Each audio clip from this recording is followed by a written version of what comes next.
US President Donald Trump has signed an executive order lifting decades-old sanctions on Syria as part of a measure to help the country rebuild after a devastating civil war. Syria's foreign minister welcomed the move, posting on X that the termination of the sanctions will open the door of long-awaited reconstruction and development.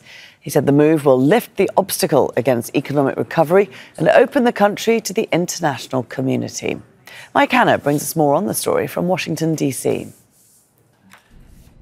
It's a wide-ranging executive order signed by President Trump. Firstly, it removes the US sanctions program in Syria, but it goes even further. It asks the US Secretary of State to review Syria's designation as a state sponsor of terrorism, to review the designation of Hayat Tahrir al-Sham, and also the terrorist designation of its leader, Ahmed al-Sharaa. So these are significant moves which will effectively remove the US sanctions program on Syria.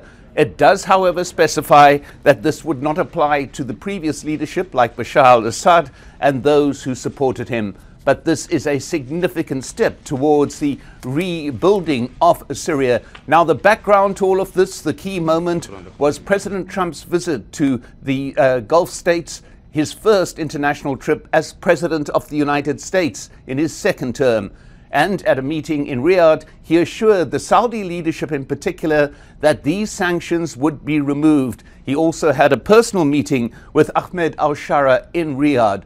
Now, why the Saudis were so keen on this? They wanted to be able to invest in Syria, to get money into that country, to help rebuild it following that decades-long civil war. They could not do so with US sanctions in place.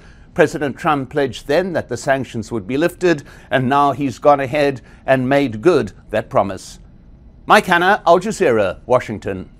Don't miss out, get the full picture. Subscribe to Al Jazeera for reliable news and expert insights. Like, share, stay ahead.